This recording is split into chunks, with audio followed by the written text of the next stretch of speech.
Well, hey there. Welcome to the show. Thanks, Rick. Excited to be here. Yeah, it's super exciting because, we were just talking about how my co-founder Hondo Lewis and you live in my hometown of Alameda and we've never really met, but I feel like we have a lot in common. Yeah, between those two things, that's far more that I have in common with you than any other podcast host I've ever sat with. So, So I know you've known Hondo for a while, but I don't know if you told me or if I just don't remember. How do you know Hondo? yeah, so I was trying to figure out this morning how long it's been. My guess is it's probably it's at least 15 years and maybe like as much as 17. And the reason I can sort of pinpoint that is so my career sort of started in software, took a sharp turn into the world of retail and hospitality, where I spent about 15 years, and then back in software the last 7 years. And so during that time in retail hospitality, started with an e-commerce website selling kind of men's clothing and accessories. That'll sort of, for those of you watching this, will make sense of my background and probably my attire as well. And so it started as a website in '04, and then we opened our first store in the financial district of San Francisco in 2008. And so as we were making that move, we spent a little bit of money, a couple $1,000 at the time, on some print magazine advertising. And I don't think Hondo, actually, I know Hondo wasn't the salesperson, but I believe he was the sales manager kind of shortly after those first ad buys. And we continued to do them for years. And so whenever we were late paying the bill, Hondo would come into the store and say, "Can you write me a check?" And we would. And so, yeah, that was, so we opened the store in 2008.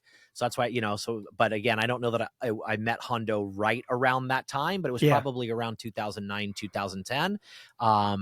And, we're not best friends, but we've sort of kept in touch via LinkedIn, Yeah. events, things like that. And So he took me to your store, I believe, once. I think we were on the top level. It was like a club, an exclusive social club, yeah, that was the bar, club. lots of yeah. And it was, I mean, first of all, tell me a little bit more about it because I know there was like a fly fishing store downstairs. You could go upstairs get drinks in this exclusive environment. Like, tell me about it because I loved it when I went, but I You, was you only there should, one night.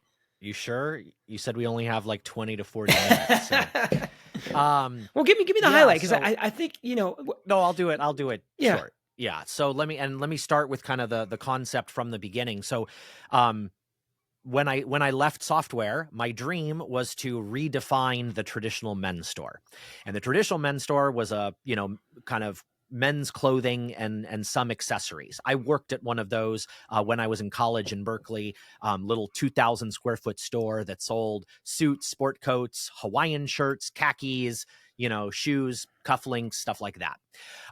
And this was right around like the cigar boom. For those people that weren't alive in the mid 90s, they'll probably wonder what the heck I'm talking about. But there was a period of like, I don't know, 5 years or so where cigars were like all the rage. And I actually spent a year working at a cigar shop in downtown San Francisco. And when I came back from the cigar shop to the clothing shop, the owner of the clothing shop asked me again, because cigars were so hot at the time, did I think it was a good idea if they converted their back office into a cigar lounge? And I was like, oh my gosh, that would be a great idea. Now I'm like 20 years old at the time. But I thought it was a great idea. They didn't do it, but the thought never left my head. And so when I went into software and started making some decent money, I was spending all my money on clothes, cigars, bourbon, golf, sunglasses, watches, that type of thing. But I was buying all those things from, a half a dozen different merchants and spread out all over the Bay Area. And so my idea was I can't be the only guy that likes buying these things. What if I put them all under one roof? At the same time, in my software job, I was also traveling a couple 100,000 miles a year. And so I was constantly on the road. Actually, the company was incorporated under the name On the Fly. It later became called Wingtip, which is what you visited.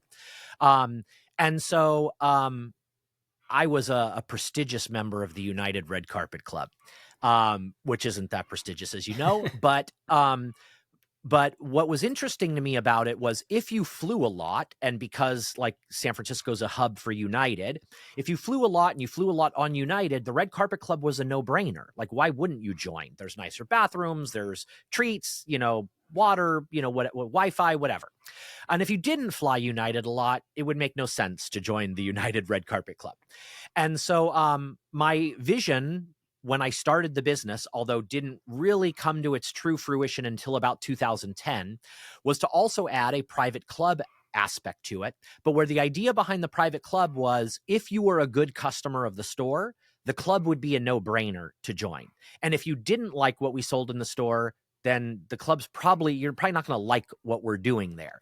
And so started as a website in 2004, added our first store in 2008, added the club concept in 2010, but away from the store, about 3 blocks away in a second location, and then eventually brought both together, the store and the club, into a single building, which is what you visited.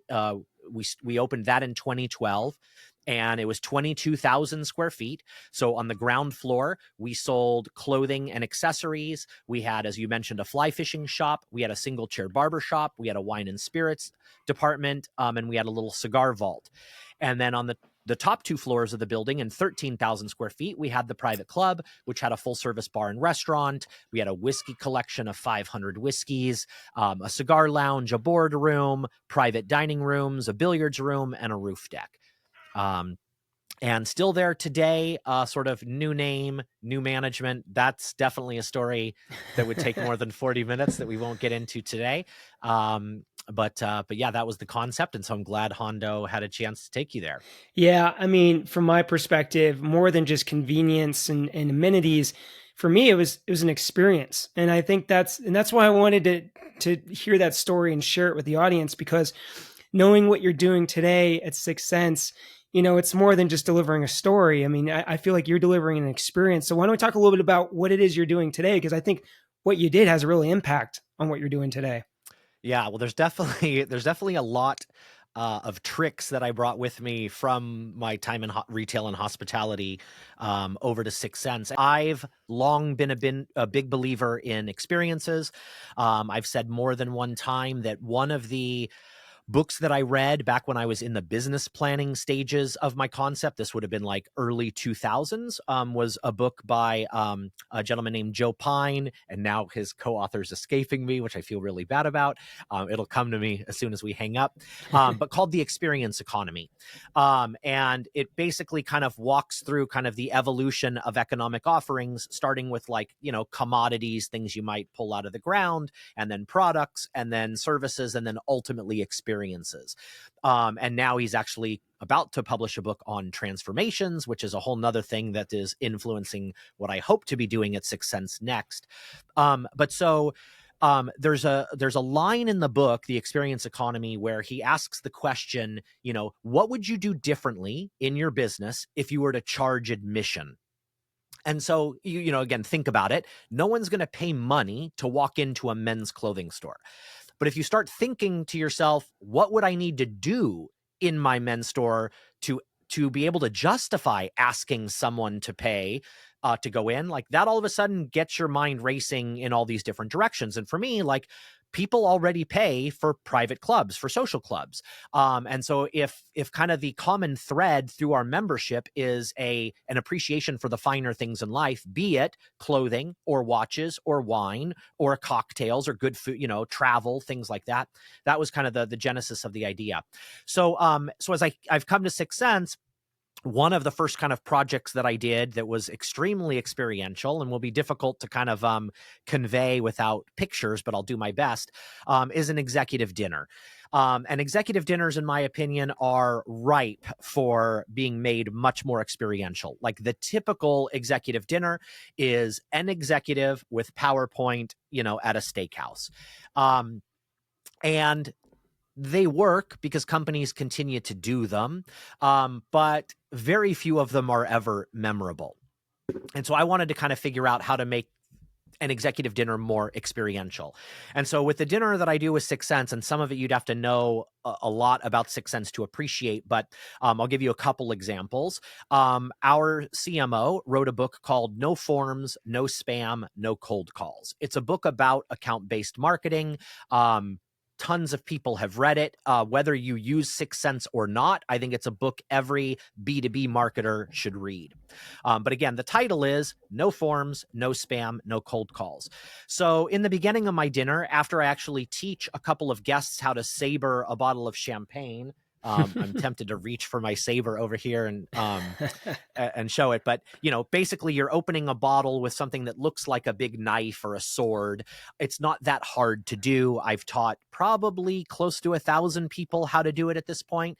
But like, rather than me sabering the champagne for the guests, I want to teach a couple of them how to do it. So we do that outside, and then and we come in, and then we do kind of a round of introductions, which they would do at most dinners.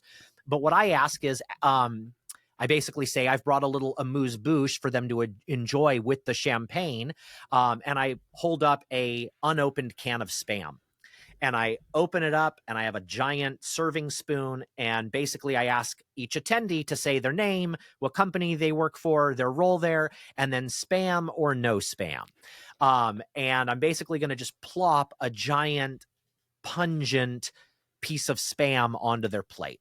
And of course, most people say no. A couple of trolls will usually say yes because they know I want them to say no spam. Someone will inevitably make the, like, everybody gets the connection with the book, but some people will like try and make it explicit when I'm trying to keep it a little bit more subtle. And so I go around the room, and that's kind of the spam, no spam part. Halfway through the dinner, there's a part where we talk about the importance of 6sense qualified accounts. That is, when an account has shown enough signals that you should probably have sales start to prospect into the account. And after kind of talking about that concept, I talk about how important we believe it is at 6sense that our customers reach out to those accounts right away. You can't wait weeks to reach out to those 6sense qualified accounts. You should reach out to them within a day or two. And I say that at 6sense, we take it so seriously, we don't measure it in weeks or days or even hours. We measure it in minutes. And then I say something to the effect of, for example, if I pronounced you all a 6sense qualified account, and as I say that line, my helper in the room sends a little message to a Slack channel where there are 6sensors waiting, one assigned to each attendee at the dinner, and we've done our best to get their cell phone. And all of a sudden, within seconds, everybody's phone in the room starts to ring at the same time. Now, most people are polite enough that their phones are on mute or on vibrate, but like between Apple Watches, some vibrations, the room starts to buzz. I tell people, like, if your phone's in your purse, or whatever, go ahead and pull it out. Please answer it. And then there's like a little 1 or 2 minute, conversation between the guests at the dinner and these 6sense folks, usually business development reps, but not always. Sometimes the account executives assigned to the accounts. And it's super low tech, but like, it is consistently one of the things that people say was their favorite part of the dinner, just because the element of surprise and the coordination. And, sometimes we'll do the dinner. It'll be 8 o'clock on the West Coast, and it's 11 o'clock on the East Coast, and there are people staying up to make the calls because they want to talk to their prospect, even though it's literally for 90 seconds or less. So that's kind of the no cold calls part of the dinner. And then for the no forms part of the dinner, I have these sugar cookies made by a local vendor with a stencil, where it's the most boring sugar cookie. People are doing all these crazy things. Is it cake? Is it not cake these days? These are sugar cookies that are basically white frosting and then black lines and text that'll say like name, email, PO number, signature. And I do this whole thing where basically this is kind of right as we're moving into the dessert course. So after the entree. And I basically say, like, the content that I'm about to share is so valuable that I can't give it to you unless you give me some information about you first. And so and by the way, they have edible ink pens. And so they start filling them out. And then I explain, no, we don't believe in forms. And I go into that whole spiel. And so that's the no forms. I tong a bottle of port in the dinner, which is basically using a combination of open flame on an REI camp stove, as well as a shave brush that's been sitting in freezing cold water. So it uses thermal shock to basically crack open the bottle below where the cork is. My finale for the dinner is timed to music. It starts with me making a Blue Blazer cocktail, which is a flaming cocktail. So I literally light overproof whiskey on fire, pour it from tankard to tankard while doing a spiel timed to music, which has the final reveal that I'm not going to spoil here. But yeah, I mean, I've never been to a business dinner like that. I think most of my attendees haven't.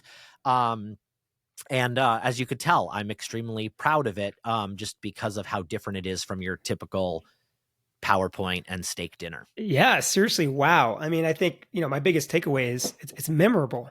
But it's not just doing things that are kind of, quote unquote shocking for the sake of shock. I mean, you're really tying it into the content of the dinner. Yes. So what advice do you have for, maybe someone that doesn't have your background that is doing those more standard boring PowerPoint dinners, and they want to up level it, but they don't know how to do half the stuff that you just described. Like Yeah. what should they be thinking about just to up level a little bit?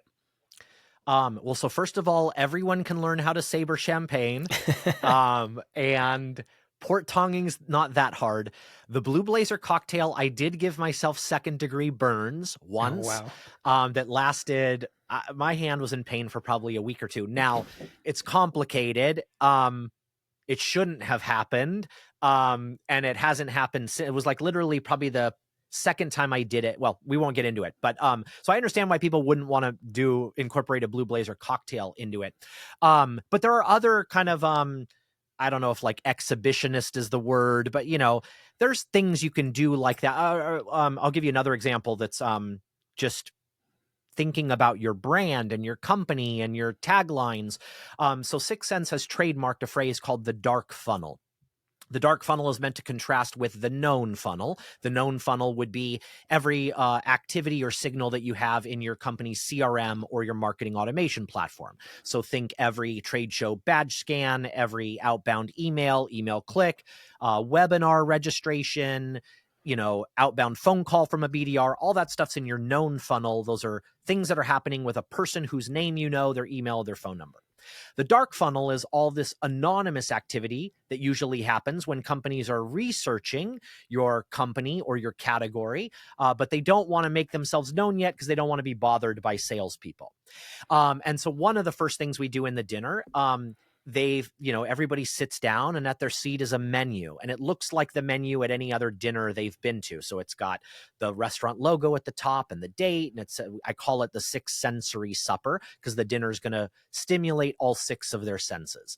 And then it's got, some information about each course, the champagne they're drinking, the wine they're drinking, etc.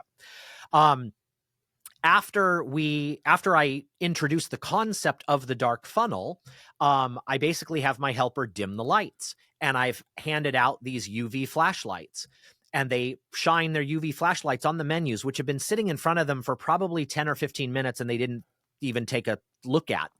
And all of a sudden, in invisible ink, is basically a screenshot of an instance of 6sense we've set up for that prospect with some keywords that they think they would want to track if they were a customer, and some language that I personalize at the top around it.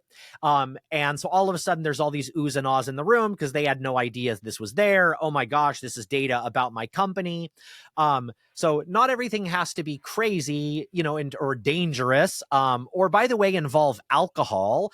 I have a slide about the alcohol consumption during my dinner, just so that folks that are lightweights like me can pace themselves. So to your point, like the drinking isn't there for like let's get drunk. The drinking is there because it's infused into the content of the dinner. And I've had a couple of folks that have asked me, I've had folks that have borrowed the invisible ink thing. There's things we do with wine aroma kits where you smell like the scents that are common in wine out of these little plastic vials. And so I've had folks at other companies that have like borrowed those ideas and used them and have called, where did you get them? What was your talk track? And and I'm obviously flattered when that happens. I'm excited to help. So it's really just like thinking, outside of the box. No one ever charges, for their executive dinners. So I think just going back to that experience economy question of like, if we were to charge guests to come to our dinner, what would we need to do to make it worthwhile for a prospect, right, who we want to sell to? What would we have to do to make it worthwhile for them to come? And then sort of work backwards from there. one other thing I'll just say real quick that's a favorite of mine. Everybody's familiar with the concept of brainstorming. Not everybody's familiar with the idea of shitstorming. And that is not something I made up. You can Google it. There's a guy who it's kind of like his thing. But the idea of shitstorming is just like it sounds. You get a group together and you try to think of the worst ideas possible.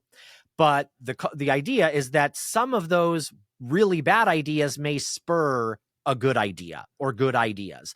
And so just kind of the fun of like letting your mind go wild and, go in all these different directions and down rabbit holes and not be afraid to shout out any idea may like spur some other idea. So I think these days, if you want to get every executive you'd invite to an executive dinner has been to probably more than one and is typically bored by them.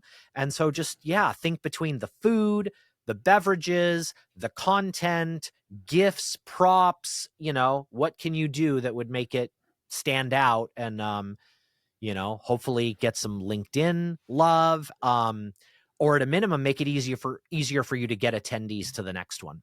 I love the approach of just thinking about if we had charged for this, what should the experience be? And I think that just kind of reframes what is the value that we're delivering. Let me ask you, obviously 6sense is a digital company, but they're investing, in these executive face-to-face dinners. So I want to know from your perspective, the in-person connection, like what role does that have within this greater digital world that we're living in? Yeah, I mean, 6sense has long been about kind of big splashes at events. So I've now done, I think, 20 of these dinners. And the dinner that I've described so far is a marketing dinner. I have a similar but completely different sales executive dinner that I've probably done 5 or 6 of now. We co-hosted the last 4 of them with Gong. But like before I got to 6sense, one of the things that we do once or twice a year, it's probably twice a year, once at Forrester Summit, because that's where a lot of our target market shows up. And then usually at Dreamforce, Salesforce's conference, since that's where a lot of our prospects and customers show up, is we'll do something where we, most companies, they get the booth. And if they want to spend a lot of money, they'll buy a big booth. If they really want to spend money, they'll host a happy hour, or a cocktail reception or something like that after the show. What 6sense tends to do, which I haven't seen a lot of other companies do, or at least not at the scale that we do, although I feel like a lot of our competitors have copied us, is we'll go rent out, buy out a bar or a restaurant near the show for the entire duration of the show. And we fly out a bunch of the executives to it. So that usually means, heads of marketing, sales, customer success, but also product. And the idea is there'll be kind of like a workspace area where if people just want to kind of get relax from the show, get away from the hustle and bustle of the show, crack open their laptop, do some work, take some phone calls, they can do that. But then there's also a bunch of kind of like meeting tables. And the expectation of the sales team at 6sense is that they are going to book meetings with their prospects or their customers that are going to that show with the executives that will be there representing 6sense. And so we'll leave a trade, most companies will leave a trade show with a bunch of badge scans, which to me are kind of like the weakest thing. It's better than nothing, but it's the weakest thing you can leave the trade show with. And we're much more focused on like, now I'm forgetting the name we use for them, but like quality conversations, basically. But even quality conversations isn't like talking for 5 minutes with someone that was manning the booth. It's a 30-minute meeting or an hour meeting at what we call Club 6, which is this, place that we've completely decorated with our brand. There's teal everywhere and navy and orange and everything from the floral displays. We have partner companies that sponsor it. So one of our partners will sponsor the coffee cart usually and stuff like that. And so that's all about in-person, FaceTime, between our executives and our prospects and our customers. And again, we do that at least twice a year through this activation that we call Club 6. We do my dinners. We've had other executives do dinner series at 6sense as well. So yeah, I mean, just as everything becomes more and more digital, really with AI starting to kind of, I'm not going to say infect, but take over so many interactions. Like it just puts a higher value on face-to-face if and when you can make it happen. But to get somebody to get on a plane or to walk away from the trade show or to be away from their family for 3 hours after work for a dinner, like, you've got to make it worth it. And things that maybe worked 5, 10, 20 years ago aren't going to work today. Now, you mentioned Gong. A lot of people that listen to this show do partner events, right? So it's not just them putting on an executive dinner. They're doing it with another company. What advice do you have in terms of preparing, running, follow-up, working with a partner? Yeah. Well, everything you just said, and then just sort of making sure those things are dialed in, because they're not always dialed in.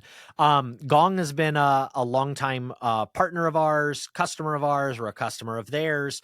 So I have the sales executive. I actually started it as a lunch. I mean, the other thing I think every marketer needs to be willing to do these days is experiment. And my sales executive lunch, I wouldn't say it was a failure, but it was definitely not a success the way I envisioned it. And I have some hypotheses about it. So by the time I did my first sales executive lunch, I'd probably done 10 or 15 of the marketing dinners. And our no-show rate was probably like 25, 30%. Usually people calling to cancel ahead of time, hey, something came up, I can't get a sitter for the kids, I'm sick, that type of thing. My first sales lunch, we had a 50% no-show rate, and almost all of them were no calls, no shows, which to me is like the worst of the worst. Like, really, you have no manners whatsoever that you couldn't give us a heads up that you took this seat and you're not going to be able to make it.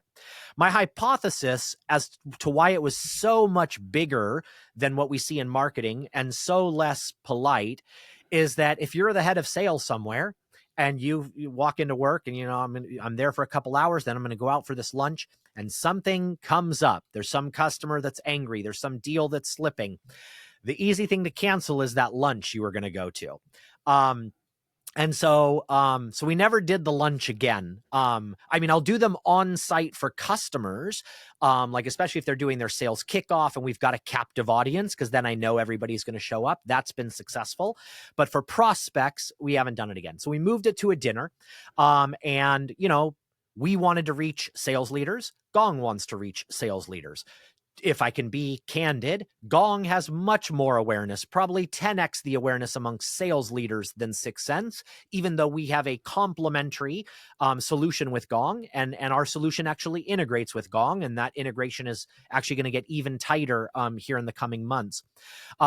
So basically, their chief evangelist and I hit the road. We did 2 of them. We started just with 2, Seattle. Now I'm going to forget, Seattle and I think Austin, and had enough success that we did 2 more in Dallas and Chicago. I hope we'll do some more. But yeah, we worked very tightly, in part just because we already had a good relationship with them in terms of ironing out who's funding what, who's responsible for the landing page, who's responsible for, confirming they'll show up, who's responsible for follow-up. And we have a partner team, they have a partner team, and, just hopefully you've got good, experienced people that know all the I's that need to be dotted and the T's that need to be crossed. I don't think I would break any ground with things that most partner orgs probably don't already think of, but just, you got it. The most basic blocking and tackling has to be done, or the event's going to be a waste of money. Yeah, no, I love it, man. I've learned so much from this. I'm rethinking our own events that we've done.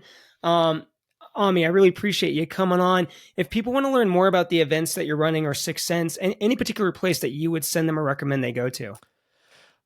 Yeah, well, so, I'll be doing another one of my, actually I'll be doing my sales dinner at Dreamforce this year. That's not live yet on 6sense. You'll probably need an invitation, from a 6sense account executive. But obviously 6sense.com, has a bunch of information. We you know, a lot of our customers want to know what we're doing in our go-to-market all the time. So there's a fair amount of content between 6sense or our community site, Rev City. So that's revcity.6sense.com, just like it sounds, REV as in Victor, CITY.com. I'm going to be doing a lot more in kind of like the community space and Rev City for 6sense coming up. I kind of teased that earlier when I mentioned about transformations. So some of this stuff I'm going to be publishing there, but like what we do with Club 6 at trade shows, I'm almost positive there's videos and or written content about that at 6sense.com. So we definitely, we don't try to keep any secrets around both the successes and the failures we've had with any, you know, go to market activity that we've tried. If you want to connect with me, I'm on LinkedIn. I will, you know, I accept just about every request, but if you pitch me on what you're selling as our first interaction, I will block you with no apologies. So, All right. Well, there's the trick to make your connection on LinkedIn, and I hope I can make it to an event because I want to learn how to saber champagne. So, and I'm not going to do that at home. My wife might kill me. So I'll wait till I see you next. well, I would love for you to attend. I don't think there's anything in Denver right now, but you know, if you make it out for Salesforce or for Dreamforce in October, I'll make sure to save you a spot. Awesome. Great. Well, thank you so much for joining. Really appreciate it. Thanks, Rick.